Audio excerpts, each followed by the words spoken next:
Serían las 12 de la noche cuando latieron muchos perros del Libertador, y a más se oyó algún ruido extraño que debía haber sido al chocar con los centinelas, pero sin armas de fuego por evitar ruido. Desperté al Libertador y lo primero que hizo fue tomar su espada y una pistola y tratar de abrir la puerta. Lo contuve y lo hice vestir, lo que verificó con mucha serenidad y prontitud, y me dijo: «Bravo, vaya pues, ya estoy vestido, ¿y ahora qué hacemos? ¿Hacernos fuertes?». Volvió a querer abrir la puerta y lo detuve. Entonces me ocurrió lo que le había oído al mismo general un día. «¿Usted no dijo a Pepe París que esa ventana era muy buena para un lance de estos?». «Dices bien», me dijo, y fue a la ventana. Yo impedí el que se botase porque pasaban gentes, pero lo verificó cuando no hubo gente y porque ya estaban forzando la puerta. La noche del 25 de septiembre de 1828, un grupo de jóvenes profesionales liberales, junto a algunos militares, atacaron sigilosamente la casa presidencial en Bogotá con el objetivo de asesinar a Simón Bolívar, que por ese entonces no solo era presidente, sino también dictador. Lo que acabas de escuchar es un fragmento de una carta de Manuela Sáenz al general Daniel O'Leary, donde le cuenta lo que ella vivió esa noche. Después de ayudar a que Bolívar se escapara por la ventana, distrajo a los atacantes, atendió a algunos heridos e incluso impidió que mataran a otras personas.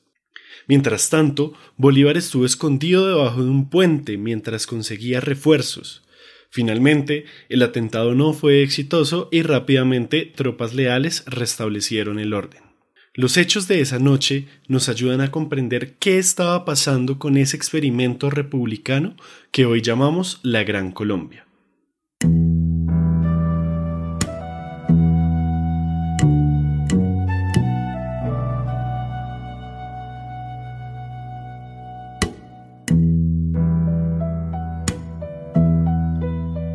Esto es Volver al Presente, el podcast en el que sus historiadores de confianza nos vamos al pasado para darle sentido a nuestro presente.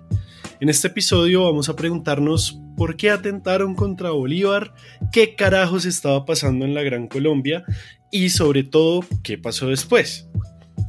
Hoy estamos con Laura Posada, ¿qué más? Hola, saludos a José, a Felipe y a todas y todos los que nos escuchan. Y estamos con Felipe Arias Escobar. Bienvenidísimo, querido colega, ¿cómo va todo? Hola colegas, muy honrado de estar aquí acompañándolos.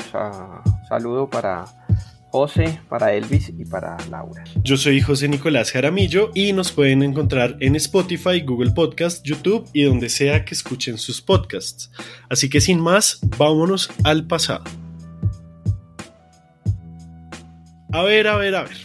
¿Cómo Bolívar pasó de ser el libertador y presidente de la República de Colombia a ser el objetivo de un atentado en aquella conspiración septembrina? ¿Qué nos dices tú, Laura? Ok, entonces digamos que para poder entender qué fue lo que llevó a que en la noche del 25 de septiembre de 1828 ocurriera el atentado en contra de Simón Bolívar, se dieron una serie de acontecimientos de carácter social y político que tuvieron origen, digamos, debido a ciertas decisiones de Bolívar que generaron oposición y rechazo por un amplio sector de la aristocracia criolla. Esto llevó entonces a que, digamos, era una división en dos grandes grupos. Un primer grupo que estaba conformado por los seguidores de todos los planteamientos políticos de Bolívar y un segundo grupo que estaba conformado por los opositores de sus ideas políticas, dentro de los cuales se encontraban los conocidos como santanderistas. Entonces, bueno, los antecedentes, digamos, que llevaron al atentado son: en primer lugar, tenemos el Congreso de Angostura que se dio en el mes de diciembre de 1819, en el que, como sabemos, se decide crear la República de Colombia, que incluía los territorios de Cundinamarca, Venezuela y Quito. Posterior al Congreso de Angostura, se dieron varios desencuentros entre Bolívar y Santander, y uno de ellos fue, digamos, la liberación del Perú.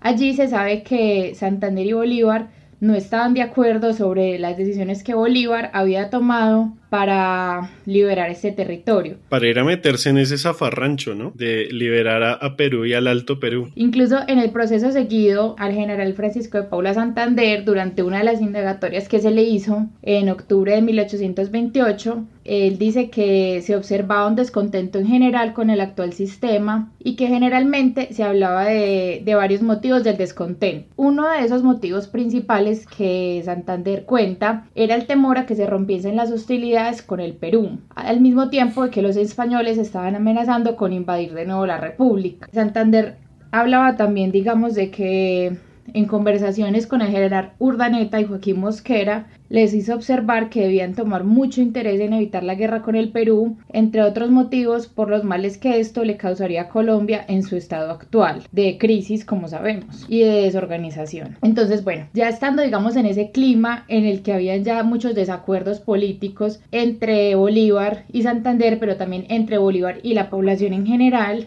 o la élite criolla, se da la Constitución de Cúcuta. Digamos, en esta Constitución se promulgan varias leyes, como por ejemplo la liberación progresiva de la esclavitud, la plena libertad de expresión, se permite el alcance de nuevas reformas de contrato para las libertades sociales, económicas y políticas, el gobierno se declara popular y representativo, el Congreso se forma por 2 cámaras, una la del Senado y una la de representantes, y algo que es muy importante para, digamos, que este desacuerdo se vaya como acrecentando, es que el Poder Ejecutivo se constituye por un presidente y un vicepresidente. Entre otras cosas, esa constitución está ahorita de bicentenario, ¿no? Este es el año del bicentenario de la Constitución de Cúcuta, que fue de 1821.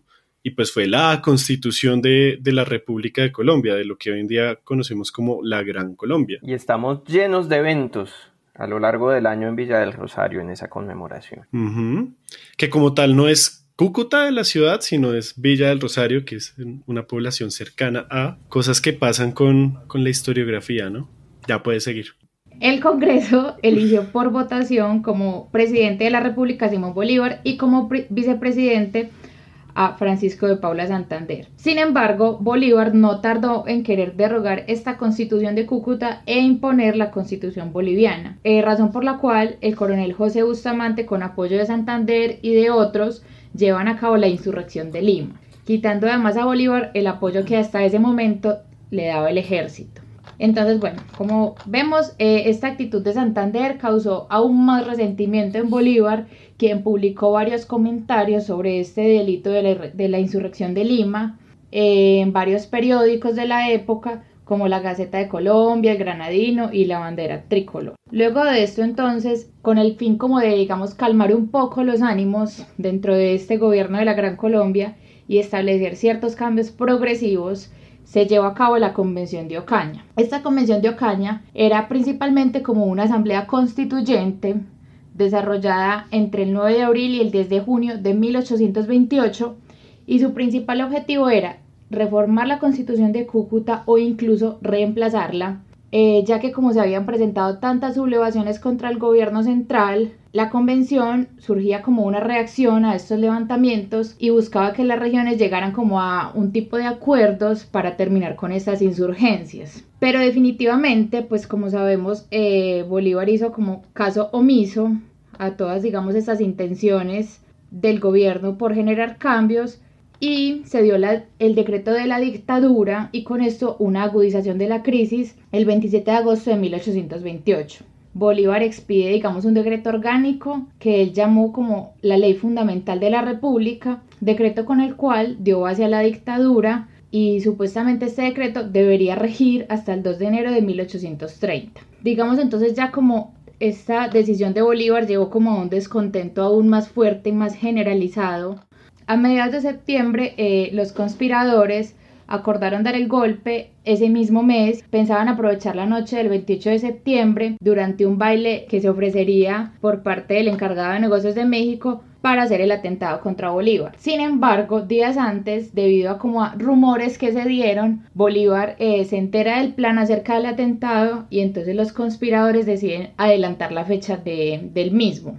Por lo que ese mismo día en que se expide el decreto de la dictadura, un grupo de ciudadanos se reúne para constituir una junta revolucionaria secreta y así planear el atentado definitivo para ese mismo día en la noche. Ok, entonces tenemos básicamente un país que era un país nuevo, un estado recién formado, republicano, con todas esas ansias de libertad, de poder tener un proyecto que no fuera la monarquía española, que estaba vuelto mierda porque tenían un montón de deudas, había crisis económica, había una crisis política que básicamente era como esta legitimidad de Bolívar en algunos territorios, había también una crisis, digamos, territorial porque pensemos, por ejemplo, en Venezuela, o sea, en Caracas era igual de difícil llegar a Bogotá que llegar a Madrid, entonces pues realmente les daba igual si los gobernaban desde Bogotá, que quedaba a semanas de viaje, que desde Madrid, que también quedaba semanas de viaje. Entonces había como muchos descontentos, había una crisis,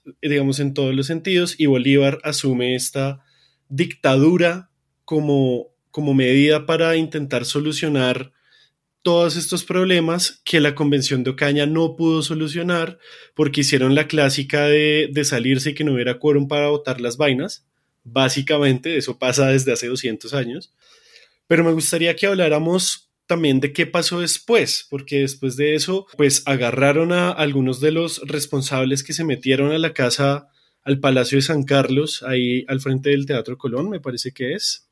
Elvis habló de eso en un episodio de Random Access History, pero me gustaría que Felipe, tú nos contaras un poco más de cuáles fueron, a tu modo de ver, las consecuencias de ese atentado.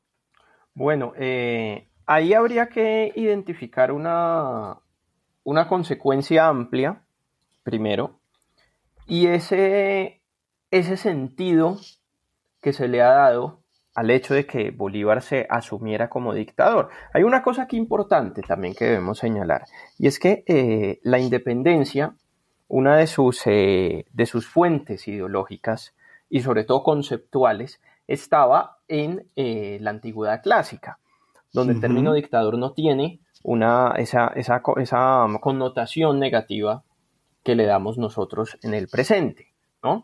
Una persona puede asumirse como dictador o se le otorga el título por parte de otra de esas ramas del poder público en esta época en la que se está experimentando con un naciente Estado de Derecho, y es algo que se asume como normal, ¿no? O sea, a Bolívar se le dieron poderes absolutos en Perú y ese era su cargo, dictador.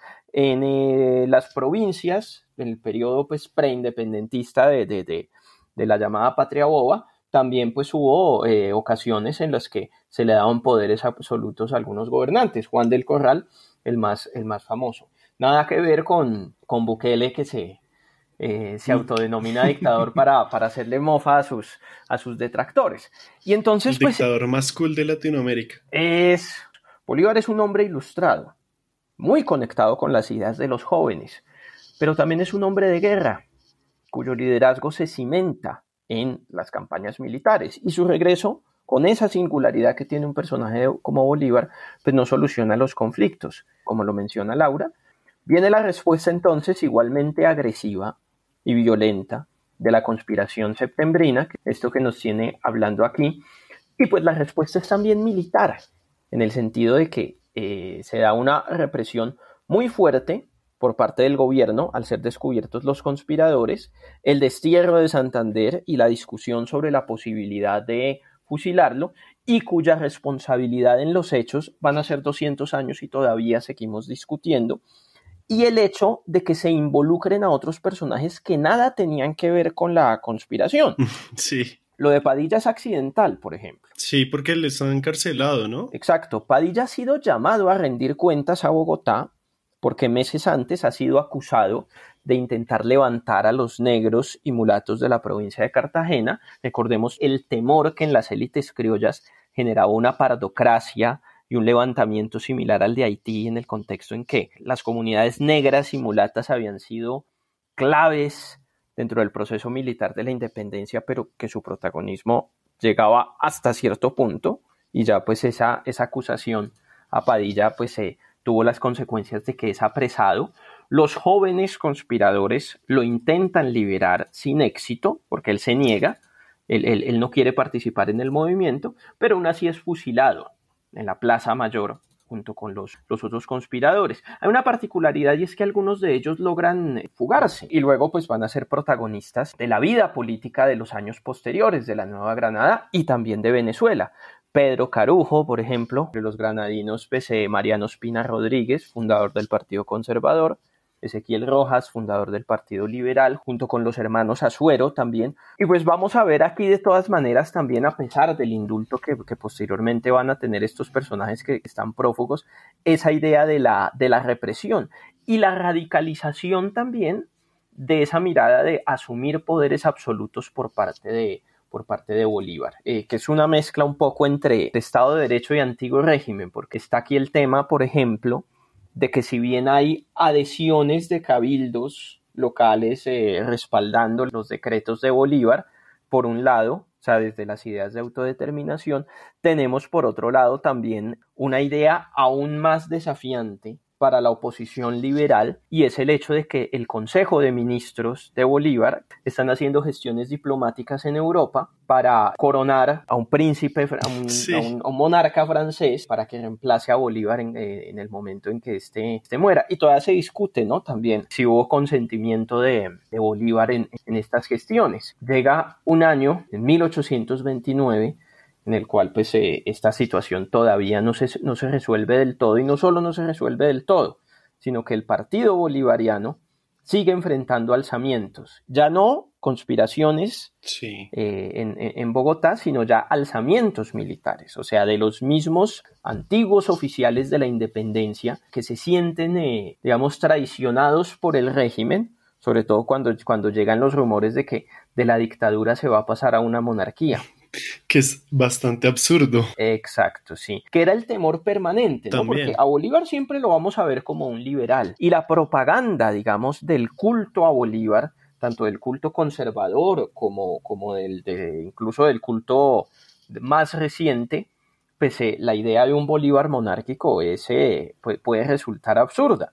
Pero pues aquí tenemos la evidencia de que por lo menos su partido estuvo haciendo gestiones para crear para convertir a la Gran Colombia en un estado monárquico. Entonces, pues, contra esto se levanta Obando en el Cauca, logra triunfar incluso derrotando a Mosquera, con pues, todo un tema que va a ser decisivo también en los conflictos que estos dos personajes van a tener a lo largo del siglo XIX. Se levanta también Córdoba en Antioquia, pero lo matan rápidamente. Y ese es un elemento clave, ¿no? Porque estamos hablando de un hombre muy joven, muy destacado como oficial de la independencia, de los, digamos, seguidores incondicionales de ese Bolívar militar como la mano derecha de Sucre en las campañas del Perú y del Alto Perú, y pues la idea de la manera en que es vencido, de la manera en que estando herido y desarmado es asesinado a sablazos, y entonces pues esto genera también en algunos sectores también pues el rechazo cada vez mayor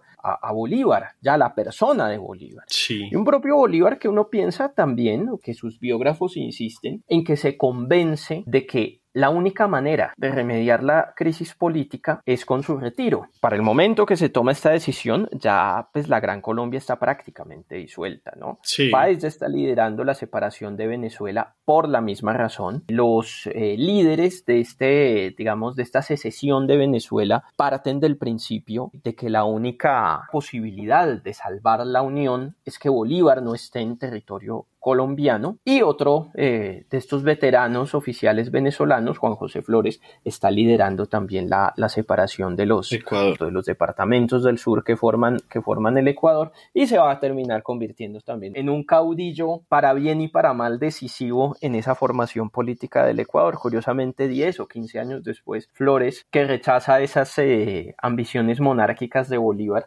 también se termina convirtiendo en un monárquico, lo cual le gana la expulsión de su país.